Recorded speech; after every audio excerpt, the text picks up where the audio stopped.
and I'm the store manager of Wild Birds Unlimited. And I want to thank everyone for coming in the rain. I was really worried that I know us in Arizona, we stay home when the weather's not perfect. Yes, so I appreciate everyone coming in.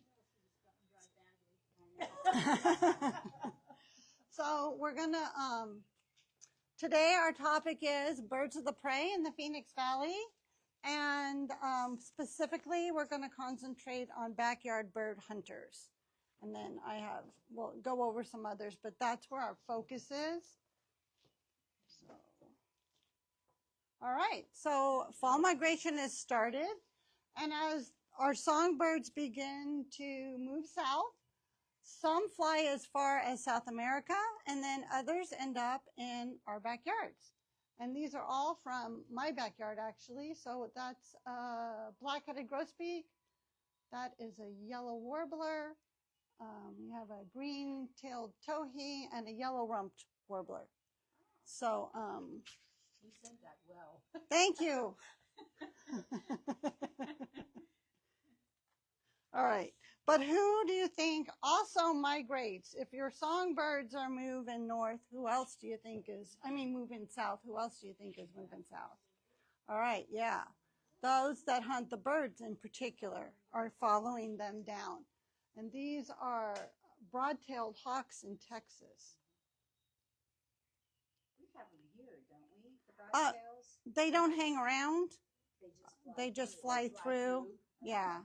But there's a big migration of broad-tailed hawks that fly through Texas, and do they go that's huge. In Colorado? Yeah, because we're lucky in Arizona because we sit just off center from the center flyway and just off from the Pacific flyway. So we're right there at Mexico, so that's where they're all congregating. So we're really lucky to we get best of both worlds. All right, so what actually is a raptor or a bird of prey? So a raptor or bird of prey has sharp talons, and basically raptors, they're categorized by how they catch their prey. That's the first characteristic, and how they catch it is with those talons. They have a curved beak to tear flesh. They have the ability to spot prey from great heights and strength.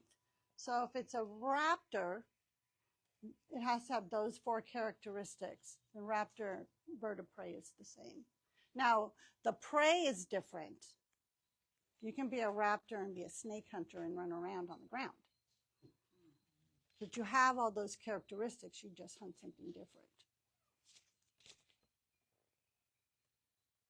So there's 4 categories of birds of prey here in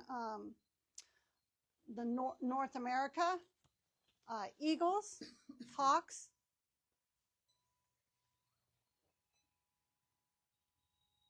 accipiters, those are including the peregrine falcon, vultures, and falcons.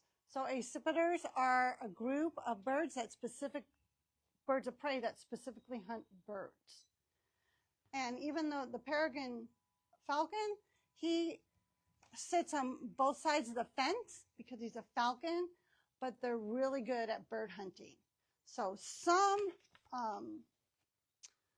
field guides will have them under accipiters, others will have them under falcons. So like this one, which is your gift today, so that you can identify them. Where is he? Accipiters right here. They're going to have the sharp-shinned hawk. They have the northern goshawk in it, and they have the Cooper's hawk, but they're not showing the peregrine falcon. But if you turn it over on the back, the peregrine falcon's with the falcons. So it all depends on who you source on where they're going to put it.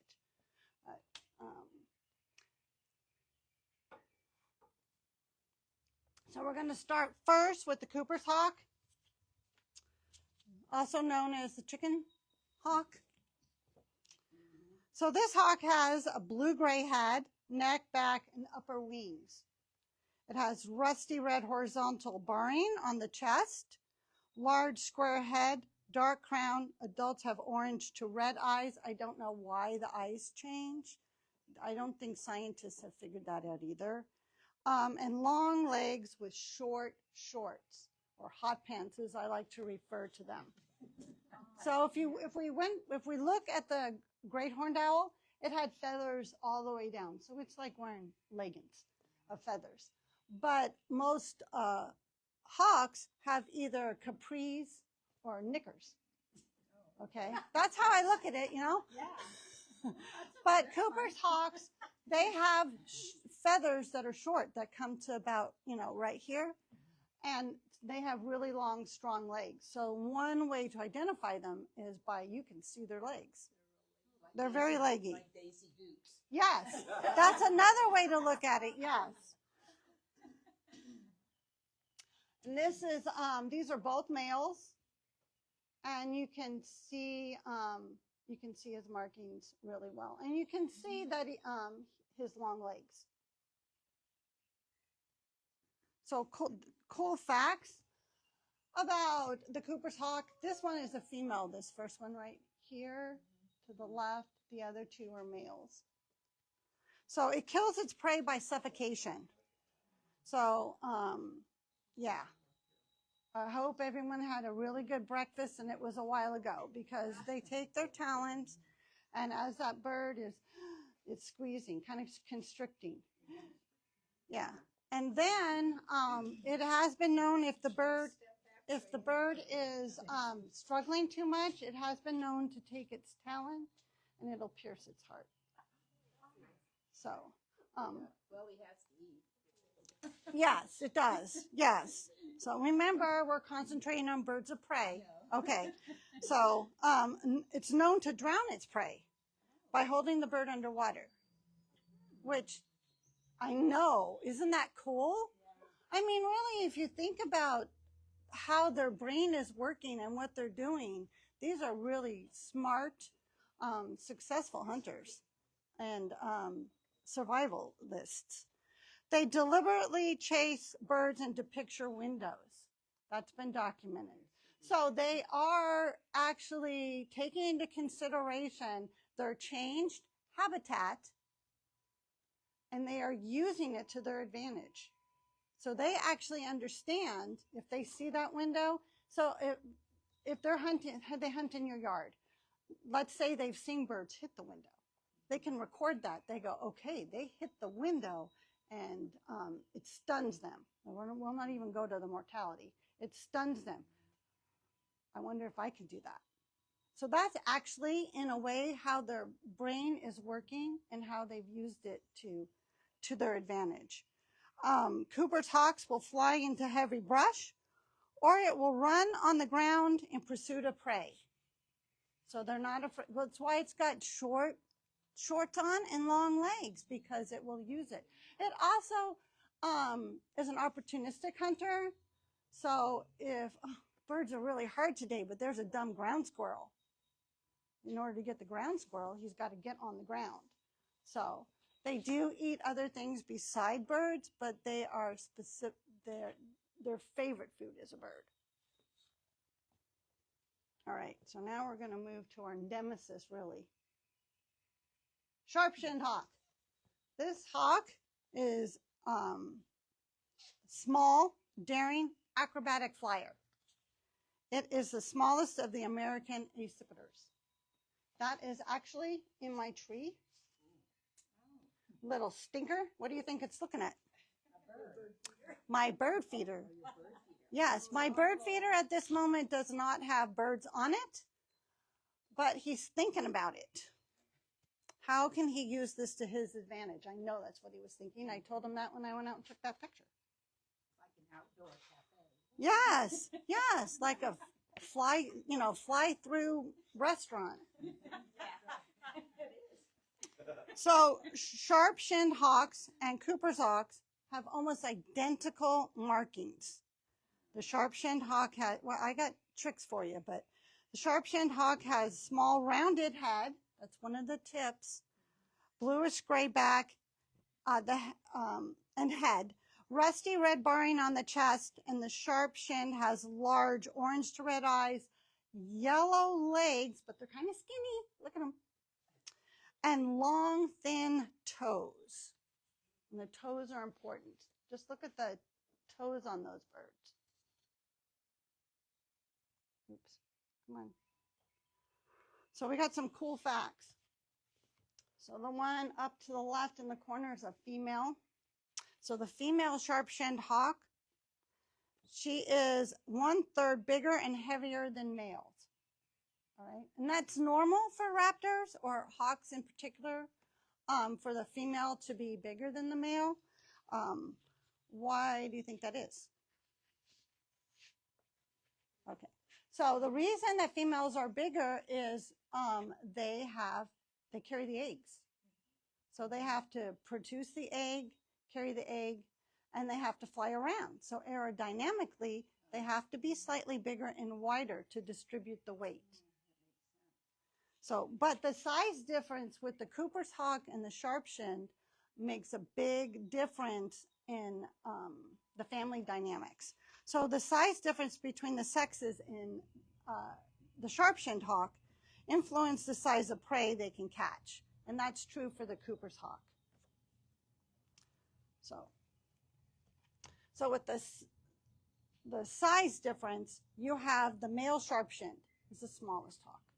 Then you have the female sharp-shinned, who is approximately the size of the male Cooper's hawk. Then you have Gigantor, who is the female Cooper's hawk. I mean, she's a big bird. And the sharp-shinned hawks use their long toes. Remember I said to look at those toes. Uses its long toes and talons to hold moving prey, and then they impale it. So the difference between their hunting is, let's say you've got 4 doves sitting on your block wall and they're sunning themselves. You look down to take a sip of coffee, you look back up and you only got 3. That's your Cooper's hawk right there. And he knows you're there, so he's not going to stop and defeather it, because they are 2 birds that will defeather their prey. He's going to go, I don't know, to the neighbor's tree. The sharp-shinned hawk, okay, here's 2 examples. The sharp-shinned hawk sits in your tree just above a branch where your feeder is and waits for that stupid bird to land. Okay, true story. I went out there, I go, what's wrong with my seed? I have no birds on my feeder. I walked out to my feeder and I go, this is really weird. There's nothing wrong. I look up and it's looking down at me. Stinker. And I go, that's not playing fair. That's like cheating. I think so. So anyway, and another time, the sharp-shinned is the one that is going to fly low across your front yard into your lantana and come out of the bush with a bird. That's just the way they do that. Yeah. Which I did. I watched that. I said, what is that? And out the other side. Yeah. And that poor little sparrow didn't stand a chance. Yeah. All right. So we're going to compare. As soon as I get my notes done. All right. So on the left here, it's my right. God. On my right is the sharp-shinned hawk, and on my left is the Cooper's hawk. So you can see in this picture the rounded head. You can see the skinny legs and the long toes. What you can't see is its tail. So the best way to identify a sharp-shinned hawk is its rounded head, and it has a squared-off tail. It also has shorter wings, because shorter wings and a squared-off tail makes it more aerodynamically to be able to fly through trees and shrubs, like my desert willow. So then you have the Cooper's hawk. Now it has a square, flattish head. It has a heavy brow. The reason it's got a heavier brow, like a furrowed brow, always looks like it's frowning, is because it cuts down on the glare of the sun. So he's more, in that respect, it's more of an open area hunter. And it's got, like we talked about, long skinny legs. well, not long skinny legs, but long strong legs, you're going to be able to see them. And I have a picture that's going to show you. Its tail is rounded. So mostly you see them either flying over your head or you see them sitting on a telephone pole or something. So check out the silhouette of its head and check out its tail. And then the female, this is a female's Cooper's hawk. You can see her legs. She's got them tucked in, but you can see how big she is? That's usually how we see them, really, is flying over our head. But she has no gray, none of the pretty colors the males have. She's brown. And the sharp-shinned hawk is female is very similar to this. What's the wingspan? I don't know. Because the picture is hard to tell. Yes. She's about the size of a Harris hawk. That doesn't help you, does it? Yes. We all know that. Does it give you an idea? Yeah. Sorry. Well, I wonder if it tells me in here. We have a minute. Cooper's hawk. 28 to 34 inches. So she could have a wingspan tip to tip to 34 inches. Yeah. Harris hawk. Yeah, I do. Yes. But she's a sizable bird. And that makes a difference because how they do their family work. So when she's sitting on the nest, the males are bringing her food because she's constantly sitting there. And they can catch small birds and enough to feed themselves and her. Like, okay, honey, you get the mouse, I get the next mouse, and that's how it works, a bird. When dad's a great babysitter. So when mom can get up and leave them, that they don't need her all the time, then the food chances increase because she's a bigger bird. So she can get a pigeon. Yeah, that's why the reason they're called bread birds is because they do have a lot of meat on them. And so that's the difference. The difference is between getting a sparrow and a pigeon. And the pigeon can feed a whole lot more. So why is the sharp-shinned hawk, why does it have that name, sharp-shinned? You know what? I know that it has to do with the feathers on its legs. Yeah. But I don't know exactly why. I don't know. Back then with the way they were naming birds, I don't know. But I know it has something to do with his feathers. Either the length of his feathers, maybe because his feathers come right to what would be our shin. And it's just a crisp cut. That would make sense, but I'm guessing. Yeah. Yeah. Yes, it can, but I didn't Google that this morning. All right, so the next bird that I know it's a falcon, but it falls into the accipiters, is the American kestrel. So the American kestrel is the smallest of the falcons, and even though it's small, falcons are built for speed with long pointed wings, often bent at the tip. This is a male. He's gorgeous, isn't he? Oh, I think they're gorgeous. Yeah, all right. So the American kestrel makes up for its small size with tenacity and ferociousness. Now this little guy is about 9 to 11 inches long, so about the size of a robin. Weighs 5.5 ounces to 4.5 ounces, males and females. The male has a gray head, rusty back, and tail. Males will have bluish gray wings, tan to white chest with dark spots. The females are larger in size, more rust and brown in color feathering, or feathering color, dark markings under the eyes, and the dark markings cut down on glare from the sun, just like football players. Yeah. I thought about that. Yeah.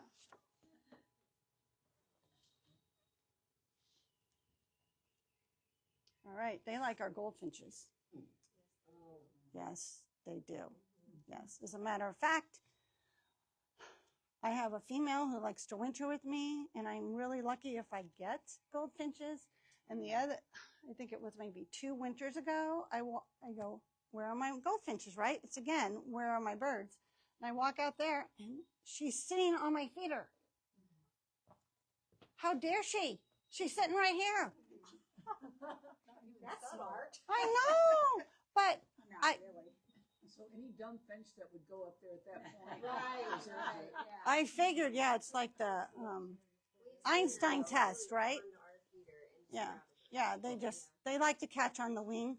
Yeah, so do sharp-shinned hawks. I told her it was cheating, and we don't have cheating in my yard. That she needs to go up into the tree. That's fair. That's fair, but she cannot sit on the feeder. Well, they just kind of look at me, and I expect them to respond, but they don't. But I talk to them. Don't we talk to our birds? I talk to my birds all the time. Yeah. Yeah. My cats answer back to me. So, yeah. So kestrels are often seen hovering over fields facing the wind. Okay, so this is really cool. So they do what is called hovering. So they like grasslands. They will find a wind, and they will fly into it. It keeps them stationary so that they can see what's on the ground. Now, when you're facing the wind, how do you keep your eyes open? No, they don't squint. They have an extra eyelid that they close their eyes, and there it is. It keeps the dirt out of their eyes. Not only that, but they have a mechanism. I'm not sure if it's in the eye or the brain, but they have a mechanism that stabilizes so that they're not going like this. Their vision isn't, so it stays stationary and they can see clearly. And they use their beaks. If you look at their beaks, you can see a notch on it, and they use that to sever the spinal cord of their prey. Because they're a small bird, they can't wrestle around. They can't spend time on the ground. They like to catch on the wing. If they catch on the wing, they got to dispatch that bird quickly, or they're both going down. And if they're on the ground, if it's a locust or a cicada, that's one thing. But sometimes they take on birds like towhees. Well, they're almost the size of a towhee. They have to take care of it because they're also prey. So yeah, they do it really quickly. Don't worry, the bird doesn't feel a thing. Well, not for long. Try not to think of it that way. We're okay. Think about how people are destroying and killing each other too. So Yeah. So all birds are able to see ultraviolet light. Isn't that cool? That's like a superpower. Sometimes I think sometimes I think maybe I don't want it because I'm not sure what I'll see and how I'll be able to. Yes. But kestrels use this superpower to track mice and voles. So while they're hovering out there, and they've got their special eyeglasses on, they can track it because mouse urinate on their legs so that they don't get lost. That's really why they're doing it, so that they can go from place to place and retrace their steps back to their home. But at the same time, they are putting out signals of where they are. And kestrels hide surplus kills. So they're a bit of a hoarder. And it could be because they're a small bird, and if they can catch a mouse and on a good day catch 2 mice and put one away, then they don't have to worry about being out exposed for a day or 2. Because you have Cooper's hawks, you have, well, just about any bird of prey. So any acipiter is going to hunt a kestrel. So they're great horned owls, barn owls, Cooper's hawks, female sharp-shinned would get it, so they take a lot of risks out there. Yeah, they are snack size. They are. All right. So hawk safe bird feeding. All right, so we're gonna take a deep breath, and we're gonna think about all the positives, and then I'm gonna tell you how we're gonna work with those, okay? So we're gonna remember that the hawk does have to eat too. Hawk's specialty is catching birds. We're gonna appreciate the hawk for the amazing predator it is, and we're gonna also understand that the percentage of success is small. And feeding birds, you are not, by feeding a bird, the predation is out there. This is natural. And how natural? So it would happen in the wild, whether you had your bird feeder out or not. What your bird feeder is doing is bringing the action closer to you. So that's pretty cool, because how often do we actually get to see it? And if you can separate, that's my bird, from that's really cool. So maybe it is fit. So, yeah, maybe it is. Then we cannot cry so much about it, and because bird feeding is supposed to give us joy, and if we're lamenting over the loss of that, I don't know, 57th dove that we lost today, then it's not bringing us joy. So we just need to mentally separate that. Okay, now we're going to go on to, oh, there he is, looking at my feet. Yeah. Stinker. So we're going to go to hawk safe bird feeding. All right, so hawks are responsible for keeping starlings, grackles, and pigeons and doves in check here in the Phoenix Valley. Okay, now that's not normal food for them because European starlings are invasive.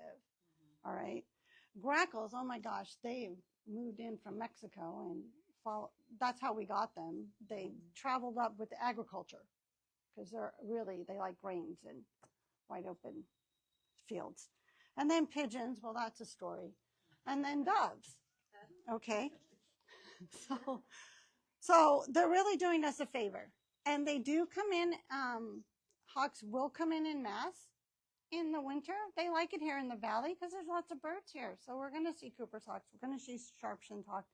You're going to see red-tailed hawks because they like the pigeons just as much as anybody else. So this is the time of year they're going to be prevalent. And we will see them hunt our pigeons in our parking lot. And we do not cry for very long about that. So you can, the easiest thing to do is take down your feeders.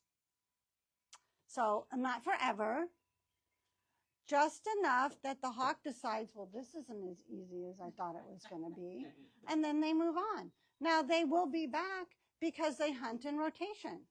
And kind of like cats, you know, cats when they're out, outdoor cats when they walk out. They walk the same path, but they do it at different times, and they make sure that they're not Tom isn't crossing when Tabby's crossing, because that could be a problem. So they have similar wintering feeding areas. They just don't hunt them all at the same time. And they do not hunt their favorite wintering areas to extinction. So we could take a lesson from that as well, because they understand that they want to eat tomorrow.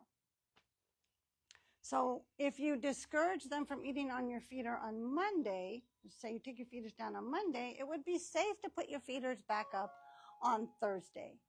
The hawk is probably going to be back around maybe if next month, but that you can't do anything about that, really, except take your feeders down again. And what taking your feeders down does is it disperses the birds. Now, the birds are going to come back because they're doing the same thing. They have all their favorite spots to eat. You're only supplementally feeding them anyway, even though we think we are their lifeline. We're really not. Well, we're not supposed to be. How's that? And they will come back. That would be our recommendation. So, you can follow feeder placement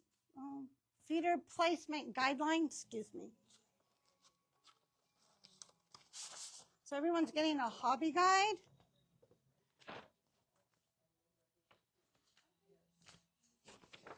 in the back, when we talk about feeder placement, this is what we're talking about. So that you have your feeders placed in a way that if the hawk comes in and thinks that he's going to drive a bird into the window, the bird has enough time to react because your feeder is with 3 feet to 10 feet away from the window. So you're giving it time to react so that even if it hits the window, it goes, oh my God, and goes up and over. He doesn't get stunned. He's okay, or she. Take into consideration my cats, because the birds are there entertainment. Well, you might have to get them binoculars. That's true. My cats don't bother the birds. They just, as long as they've been fed, they let the birds come and eat the rest of their food. They sit there, it doesn't bother the cats. So you can make your windows safe, so birds are safe. So that's like putting decals on the windows or sun catchers. There's things you can put on your windows to break it up. The reflection. You can provide shelter for the birds. So like hackberry or wolfberry or sticky bushes that grow about 4 feet high. Even lantana works. Well, not really. I take that back. I thought it would work, but it doesn't. Yeah, things like that. Give them places to go and up. Less ground feeding of doves, pigeons, because they are attractors. Because if you're a really hungry hawk, you're going to be looking for the biggest thing that you can get, and pigeons are on the menu. Also, you can move your feeder out. If you have your feeder under a tree, you can move it out. Now, yes, it's in the sun, but right now that's not so bad. In the winter, the sun isn't that bad. And yes, the birds are exposed, but so is the hawk. They're ambush predators. The birds are going to see, the birds are going to see it coming. So, all right.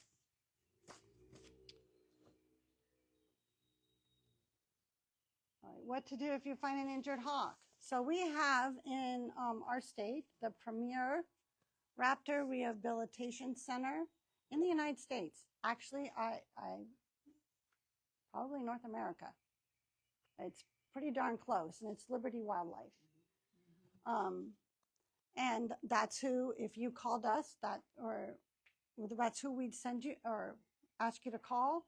If it was me, that's who I take them to. So what you do is you call them. We have their phone number. You can Google it. I don't have it in my notes. I should have. I wish I had business cards for them because I pass them out all the time. But anyway, you call them. A volunteer is going to answer. You leave a message. Please be patient because these are volunteers. They're not paid.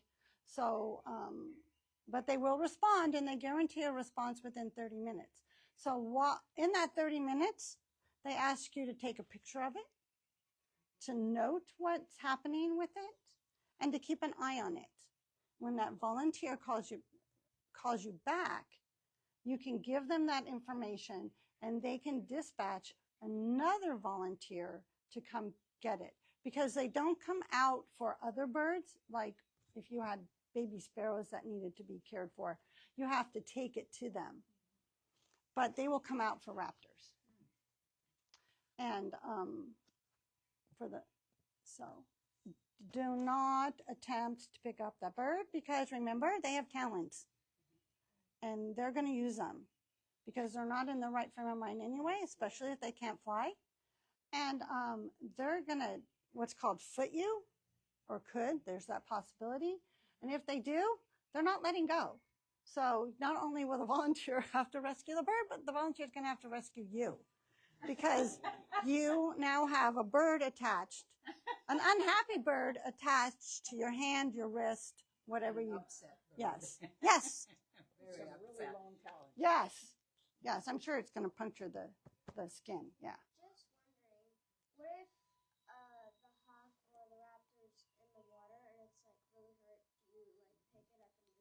That's a good question.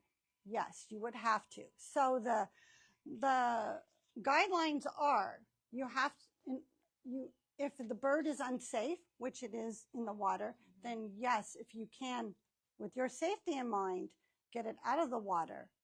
Yes, yes, yes, yeah, yeah, yeah, or a net or yeah, pool nets. Yeah, yeah. I did that with a snake, fished it out. And then just keep an eye on it.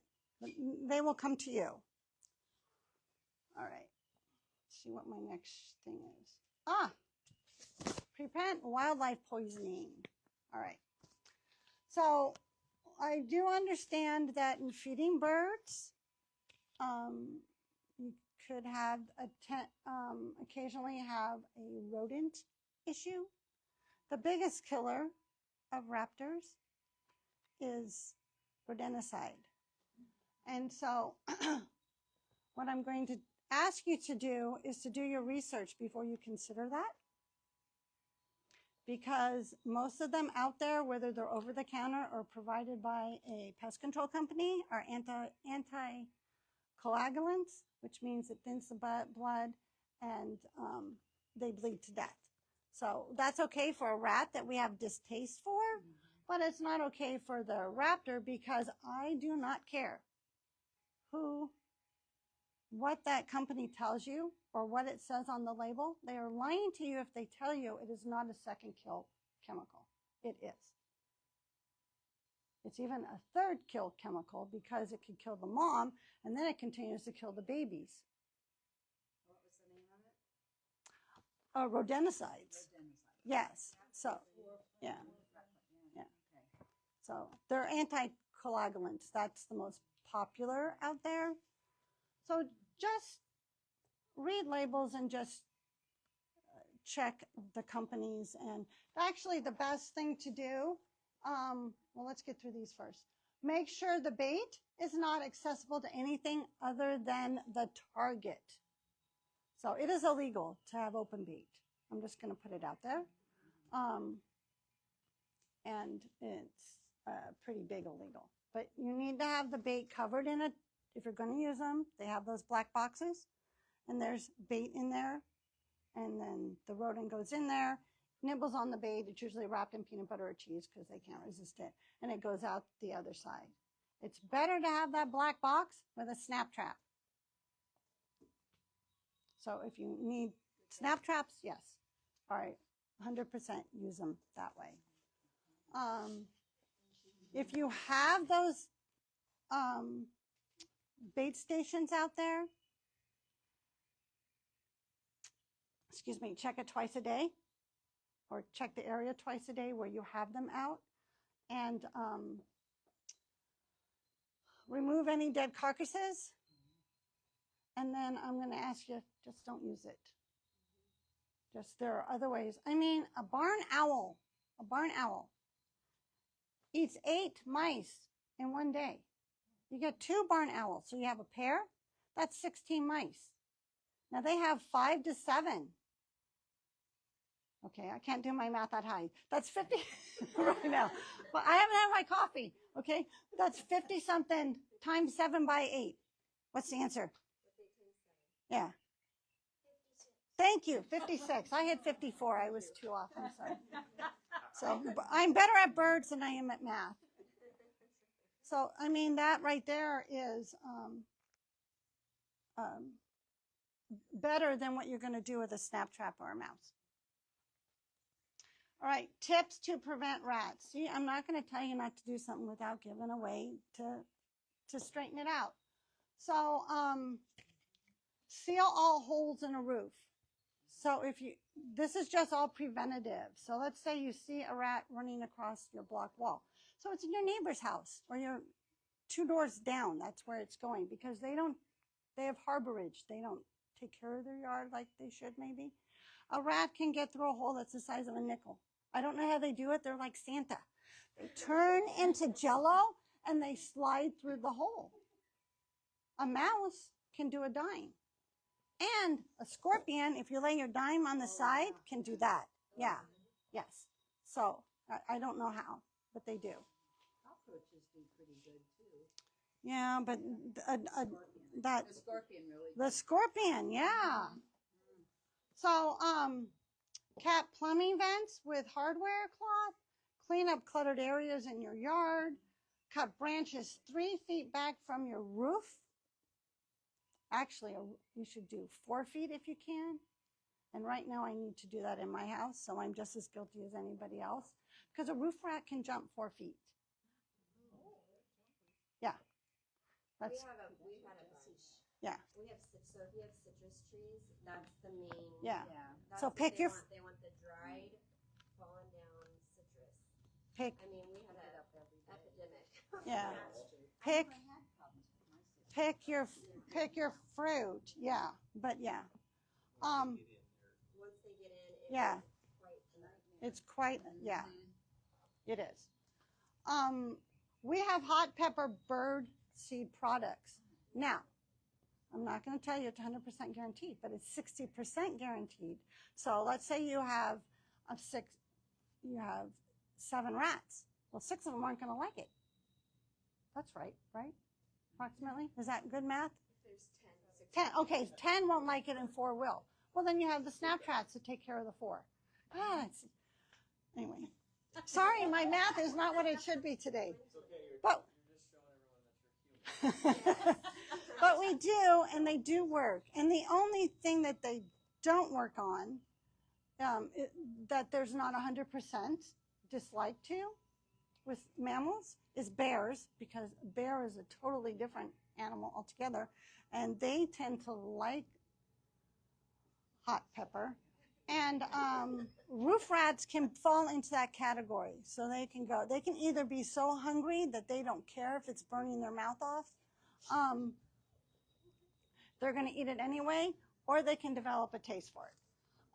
Birds, generally speaking, it's not the taste, because they don't have the taste buds for that, nor the glands that are sensitive to the hot pepper, but it's the color. So if you have if you look at a hot pepper cranberry and you look at a regular cranberry cylinder, there's that color change. So if you've always put cranberry out and then all of a sudden you put, oh my God, that's really red. I don't know. Do I want to eat that? Is it the same thing that she's always fed us? So they go through that. They're kind of neophobic that way.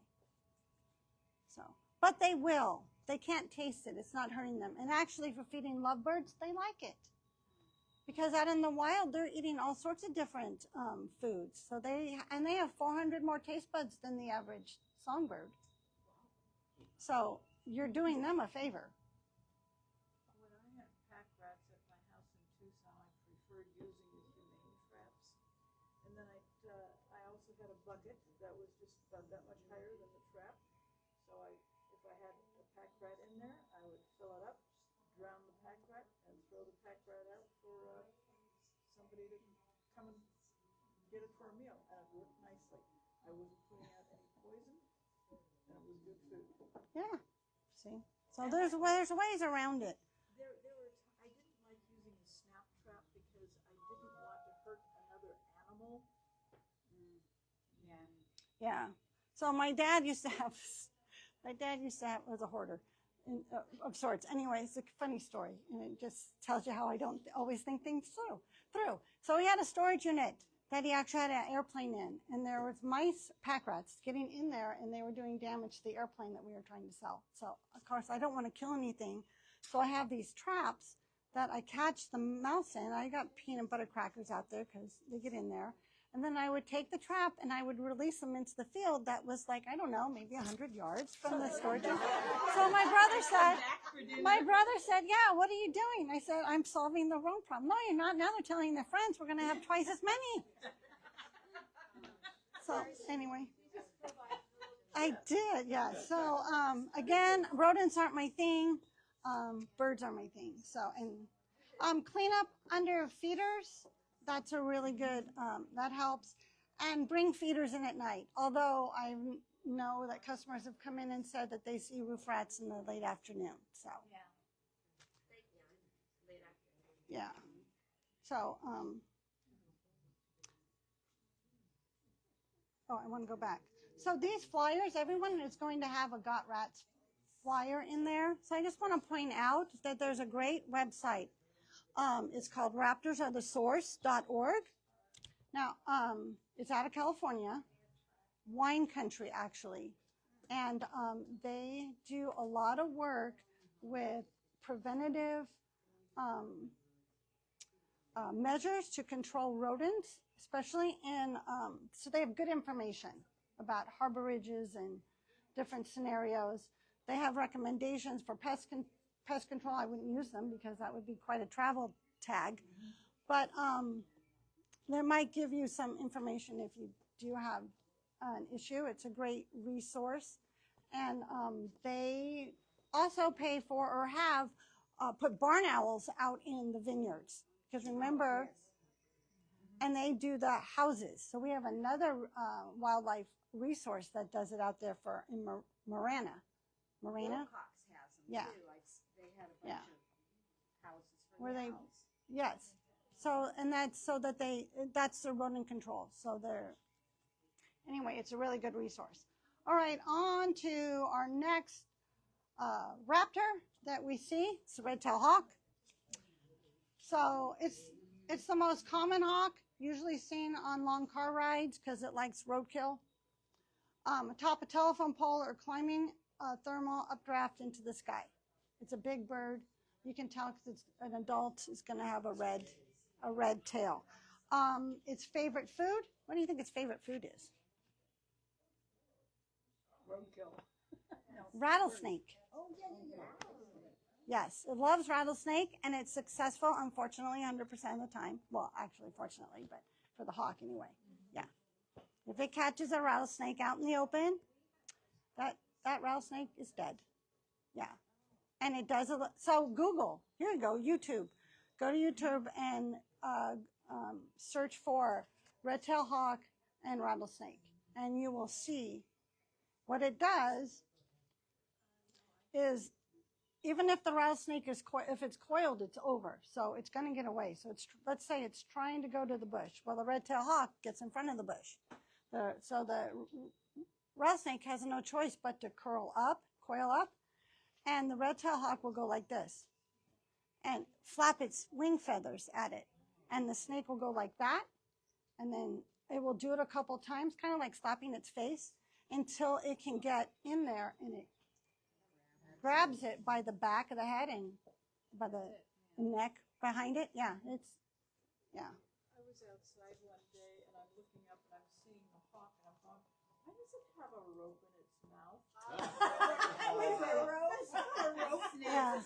yeah. Those are opportunistic, so they'll eat just about anything. And they're also kind of lazy because they're a big hawk. So they kind of, will lean back. Oh, well, there's something dead. I can eat that. So. Common black hawk. You can see these in Cottonwood and also down along the Verde River and also down along the Salt River here. Yeah. They eat frogs. Well, fish, crayfish, and frogs. This hawk is found in wet, wooded habitats along rivers and streams in Arizona. It comes up from South America up to that. Again, it's much more common in Mexico and Central America, but it does hang out here, not in the winter. It's a summer visitor. Harris hawk, most social of the northern raptors. Cooperates at nests and hunts as a team, so it's known as the wolf of the raptor world. It's popular with falconers because it's so social and education programs. So it likes chickens, and it gets itself in trouble a lot because it's really smart. And when you got, a chicken doesn't stand a chance with one, but when you got three, no chicken stands a chance, none of them. So, and you have to really secure your chicken coops because I have seen them open doors. I have seen them pull back canvas. Yeah. And yeah. But they're really cool because there's, as a group, let's say there's 5. there will be 2 youngsters, maybe dad and one of the older ones from last year, because that's how their social groups work, will chase a rabbit out. And then mom, who what? She's bigger than everybody else, and she probably has an attitude because, you know, she's bigger than everyone else. She's going to go, she goes in for the kill. So they will run the rabbit out of the bush, and she's on the other side of the bush. So they're not afraid to be on the ground. And yeah. So they're really cool. And we see these all year round. Especially out in the more deserty areas. Although I have a family that lives in my neighborhood and hunts pigeons. And they're literally teaching their 2 younger ones how to hunt pigeons. They like to roost or stand on saguaros. Yes. Yes, they do. The zone-tail hawk. Cottonwood, Sedona area, usually in the when vultures are in. So this is probably a winter hawk. I don't remember what time I took the one picture, but because they are found in western United States, they're often seen soaring with turkey vultures. They mimic the harmless behavior of the turkey vulture in order to fool their prey. So the little rabbit, poor little small ground squirrel or whatever, or the lizard that's saying himself, oh, I don't have to worry about that black shadow that's coming over me because it's a vulture. They don't eat live things. And guess what? Fooled you. And eagles. Ooh, I got some cool information. I'll go faster. So eagles, 2 types of eagles, bald eagle and golden eagle. The bald eagle loves fish and waterfowl. And the golden eagle's favorite thing is small animals. So the bald eagles here in Arizona are doing really well. So in 2024, breeding bald eagles in Arizona laid 119 eggs. I got my math written down here. Produced 96 hatchlings, of which 77 fledged. They had 104 breeding pairs with 7 new breeding sites. So, totally awesome. Yeah.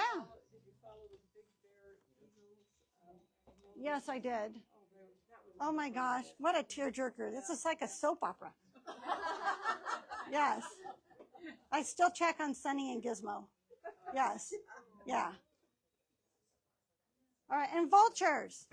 So, I don't have my pics. So these birds eat carrion. And we're seeing these right now because we generally see black and turkey vultures in the winter months, not in the summer months, unless you're near water. So black vulture is smaller than the turkey vulture. The key difference, so the black vulture is on the bottom. The turkey vulture is on the top. The black vulture you'll see in social groups. They hang out in family groups. And then the turkey vulture is generally in pairs. The key difference when you see them flying is the black vulture flies with its wings out and straight, with just the little tips of its wings up. The turkey vulture is going to hold it with its wings in a V. So when you see a bird doing this, it's a turkey vulture. You don't even have to see its red head. All right. So, owls. Great horned owl, tiger of the sky. They're here all year round, right? Their favorite fruit is skunk. Yeah. Yeah, they don't even need ultraviolet light to see the skunk. You know why? Because it's black and white. And I guess they do. When they're flying at night and the skunk is running around, they can't hear the owl. But it's like a white line right down its body. It's like saying, I'm right here. Because it pops out. Yeah. Yeah. And so you can actually spot great horned owl nests by the smell. So they don't have a very good sense of smell. So they don't smell the skunk. So they don't smell all that. Yeah. So if you smell skunk, look up. Because you might be near a great horned owl nest. Yeah. Yeah. So if you have an owl like in your community, would there be like just one, or might there be a couple of them there? Yes and yes. So yes, there might just be one. And yes, there could be a pair. And do they also go for like the rodents? Yes. So the hardest thing with rodenticides is great horned owls because they have adapted to urban living. Says I have one in my neighborhood, or I did this winter. And he was really cool. Yeah, yeah, yeah. But you know they're a big they're a strong bird, so they can take a small cat. So like kittens, yeah, or a small dog, depending on the weight. Western screech owls, really cute. We have them here. They're probably in parks. Okay, because they're kind of cavity nesters. So most raptors are platform nesters. Okay, the great horned owl doesn't even make a nest; it steals somebody else's nest because they start first. So in January they're going to start pairing off, and they're going to be scouting out the red-tailed hawk nest or the Cooper's hawk nest that they've left for the year. And when they come back, guess what? They got new tenants.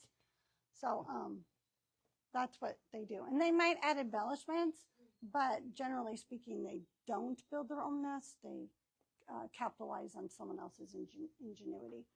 But the Western screech owl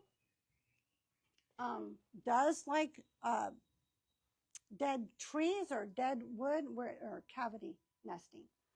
And it occasionally enjoys a white-crowned sparrow. I didn't know that. They're so cute, though. I mean, and guys, look at that guy. Isn't that the cutest thing you've ever seen? So cute. So it's an elf owl. I was very lucky. About 6 years ago, I had one live in a saguaro in my neighbor's yard. And he used to come over and eat my scorpions and crickets at night. That was nice. Yeah. So they're about the size of a sparrow with an owl head, the head of an owl. It eats large crickets, roaches, scorpions, and small rodents. He does not like a flashlight. Just want you just pointing it out there. Because that's how I found it, because I thought I had a sick, okay, the story is I thought, what is this bird doing out at night? Because it looks like a house sparrow. I go, great. Now I have to go to Liberty Wildlife because I have a sick house sparrow. And I go out there with a flashlight, and it's not. It's my elf owl. And it's looking at me, go, lady, you're killing the mood here because it's hunting, and I'm shining a flashlight on it. So, by the way, if you want to find owls or check out what's happening in your yard, put a red filter on your flashlight. It doesn't bother wildlife. And if you ever get an opportunity, go owling. I'm telling you, it's totally awesome. And Usury Park and Lost Dutchman, they do it in the cooler months, February, March. They do owling out there. Oh my gosh, it just costs you the cost to get into the park. It's so cool. So cool. Yeah. Because they play, well now they play the sounds instead of having to mimic the sounds. Now they can play the sounds on an app. So they play the different owls that they know are in the area, and the owls come. Oh my gosh. That would be fun to do. Yeah, it's totally awesome. Yeah. I highly recommend it. And Wesley the Owl was a cool book. Yes, I love that book. And Jennifer Ackerman has a book out about owls. She wrote The Bird Way and something else about birds, like how birds think or something similar to that. All great books for birds. All right, so any questions? It's okay. I might not have the answer, but it's okay. I'll try. And then fact check. Those are my sources. And I didn't use any AI. I did it the old-fashioned way. I did it all the old way. So I just want to let you know that this right here, this is a magazine that's put out by Game and Fish, Arizona Game and Fish. It costs $18. You get 6 of them a year. and it's all about our state. It tells you about the animals. It tells you about what's new. It tells you what they're doing. It tells you what they need help with. List of volunteer opportunities. They even have recipes in the back, but I'm sorry, I don't hunt. Or they have cute stories. I don't hunt and do that stuff, so I don't want to eat my deer. I want to take pictures of it. But they do have. It's really good. So My I get. son gets that, and it Yeah. comes to my house, I eat it first. Do and you? then I give it to Yeah. him. And then the Audubon, whether it's the National Audubon Society or the Desert Rivers Audubon, if you're a member, you get a magazine. Great information, great stories, great pictures. I just have stacks and stacks of them. You just go online for the game and fish to. Yeah. And that's it. Okay, everyone gets a free gift. Well, let's see. Yeah, that was great. Thank you. Oh, you're welcome. Thank you.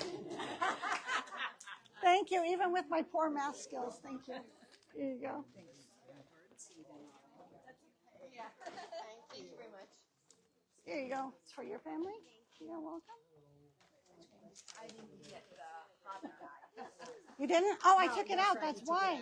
That's why. Here. Right to the page. Yeah, of course not.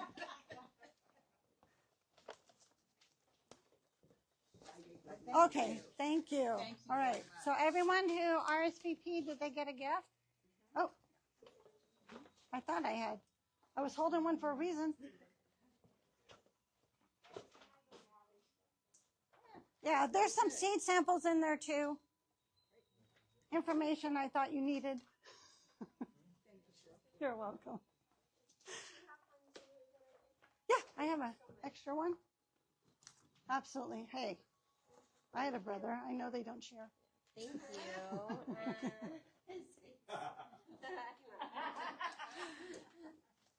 He's actually All right. Yeah, he's. Yeah.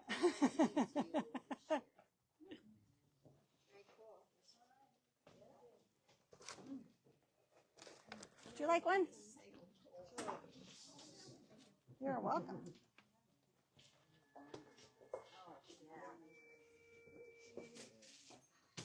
Cheryl, I talked to you on the phone briefly about the birding group we have down in Santan Valley. Would you be interested in giving that presentation sometime? That one? Yeah. Yeah. We meet on the third Wednesday of the month at 3 o'clock. So Okay. if you want to check your calendar and Do I contact you? sure. Yeah. Thank you so much. Oh, you're welcome.